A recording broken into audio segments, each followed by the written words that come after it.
വളരെ അഭിമാനകരമായ വിധത്തിൽ ആ നടപടിക്രമങ്ങളുമായി മുന്നോട്ട് പോകാൻ നമുക്കായി എന്നുള്ളതും ഒരു യാഥാർത്ഥ്യമാണ്. ഫെബ്രുവരി 24 കേരളത്തെ സംബന്ധിച്ചിടത്തോളം ഏറ്റവും അഭിമാനകരമായ നിമിഷമായിരുന്നു. നാം കേരളീയരാണ് എന്ന് പ്രഖ്യാപിക്കുന്ന ഒരു കാർഡിന് കേരളത്തിന്റെ നിയമസഭ ഔപചാരികമായ അംഗീകാരം നൽകി.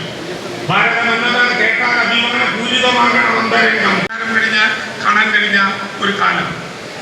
കടലും കാനനവും കേന്ദ്രത്തിന്റെ സ്വന്തമാണ്. കടലിന്റെ ഭാഗമായിട്ടുള്ള കടൽ പുറമ്പോക്ക് പതിച്ചു കൊടുക്കാനേ പാടില്ല എന്ന പ്രശ്നം വർഷങ്ങളായി കേരളത്തിൽ ഉയർന്നു വരികയും അതിന്റെ ഭാഗമായി കടലിന്റെ ഓരങ്ങളിൽ താമസിക്കുന്നവർക്ക് അതിനിപ്പുറത്ത് ഒരു ടാറിട്ട റോഡുണ്ടെങ്കിലും അതിനപ്പുറത്ത് കിടക്കുന്ന ഭൂമിയിൽ കേവലമായിട്ടുള്ള സാങ്കേതികത്വം കൊണ്ട് കടൽ പുറമ്പോക്ക് എന്നെഴുതിയാൽ പട്ടയം കൊടുക്കാനാകില്ല എന്ന പ്രശ്നം തുടർച്ചയായ പരിശോധനകളുടെയും പരിഹാരത്തിന്റെയും അടിസ്ഥാനത്തിൽ ഞങ്ങൾ തീരുമാനിച്ചപ്പോൾ തിരുവനന്തപുരം, കൊല്ലം ജില്ലകളിൽ ആരംഭിച്ച് തൃശൂർ ജില്ലയിലെ ചാവക്കാട്, കടപ്പുറം ഉൾപ്പെടെ 1859 കുടുംബങ്ങളെ ഭൂമിയുടെ അവകാശികളാക്കി മാറ്റാൻ കഴിഞ്ഞിട്ടുണ്ട് എന്ന് മാത്രമല്ല, കഡസ്ട്രൽ സർവേ പ്രത്യേകമായി നടത്തിക്കൊണ്ട് കടലിന്റെ പുറമ്പോക്കിൽ താമസിക്കുന്ന മനുഷ്യരെ ഭൂമിയുടെ ഉടമസ്ഥരാക്കി മാറ്റാൻ വേണ്ടി കഴിഞ്ഞ അത്ഭുതകരമായിട്ടുള്ള മാറ്റം.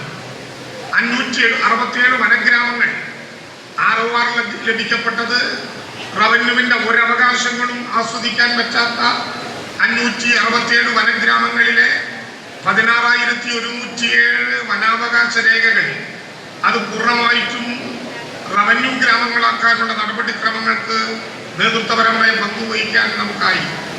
മലബാറിലെ DK ഭൂമി എത്രയോ വർഷങ്ങളായി നികുതി കെട്ടാൻ പറ്റാത്ത ഭൂമി നികുതി കെട്ടാൻ ആവശ്യമായിട്ടുള്ള നടപടിക്രമങ്ങളിലേക്ക് നമുക്ക് നേതൃത്വപരമായ പങ്കുവഹിക്കാനായി. സുനാമിയുടെ ഭാഗമായി കെട്ടിക്കൊടുത്ത നൂറുകണക്കിന് വീടുകൾ, ഫ്ലാറ്റുകൾ ഏതെങ്കിലും വിധത്തിലുള്ള അവകാശം ലഭ്യമല്ലാതെ ഒറ്റപ്പെട്ടു പോയ ആ മേഖലകളിലെ ഭൂമിക്ക് ആധികാരികമായി പട്ടയം കൊടുക്കാനുള്ള നടപടികൾ എടുത്തതും ഈ ഗവൺമെന്റിന്റെ കാലത്താണ്. 1 ലക്ഷം രൂപയായിരുന്നു പട്ടയം കൊടുക്കുന്നതിനുള്ള അടിസ്ഥാനപരമായിട്ടുള്ള വാർഷിക വരുമാനം. കേവലം 1 ലക്ഷം രൂപ 13 കൊല്ലം മുമ്പ് നിശ്ചയിക്കപ്പെട്ടതാണ്. അതിൽ നിന്ന് ജീവിത നിലവാരം മാറി, നമ്മുടെ വരുമാനത്തിന്റെ സ്ഥിതി മാറി, വരുമാനത്തിനോടൊപ്പം ചെലവും കൂടി. പക്ഷേ വരുമാന പരിധി ഉയരാതെ നിൽക്കുകയായിരുന്നു. ഈ ഗവൺമെന്റ് ആ വരുമാന പരിധി 1 ലക്ഷത്തിൽ നിന്ന് 2.5 ലക്ഷം രൂപയായി ഉയർത്തി എന്ന് മാത്രമല്ല, അതുമായി ബന്ധപ്പെട്ട ആയിരക്കണക്കിന് പട്ടയങ്ങൾ നമുക്ക് കൊടുക്കാനായി എന്നുള്ളതും കേരളത്തിന്റെ സമീപകാല ചരിത്രത്തിലെ അത്ഭുതകരമായിട്ടുള്ള അധ്യായമാണ്. പ്രിയപ്പെട്ടവരെ, ഡിജിറ്റൽ സർവേ കേരളത്തിൽ ഒരു യാഥാർത്ഥ്യമാകുകയാണ്. 10 ലക്ഷം ഹെക്ടർ ഭൂമി അളന്നു തിട്ടപ്പെടുത്തിയ കേരളത്തിൽ ആകെയുള്ള ലാൻഡ് പാഴ്സലുകളിൽ 68 ലക്ഷം ലാൻഡ് പാഴ്സലുകളും അളന്നു തിട്ടപ്പെടുത്തിയ 364 വില്ലേജുകളിൽ സർവേ ലാൻഡ് റെക്കോർഡ്സിന്റെ ഭാഗമായിട്ടുള്ള നടപടികൾ എടുത്തപ്പോൾ സർവേസ് ആൻഡ് ബൗണ്ടറീസ് ആക്ടിന്റെ 9(2) പ്രസിദ്ധീകരണം നടത്തി. അതിൽ തന്നെ 170 വില്ലേജുകൾ 13 പ്രഖ്യാപിച്ച റവന്യൂ രേഖകളുടെ ഭാഗമാക്കി മാറ്റിയിട്ടുള്ള അപൂർവമായ ഒരു അനുഭവത്തിന് നാം നേതൃത്വം നൽകി.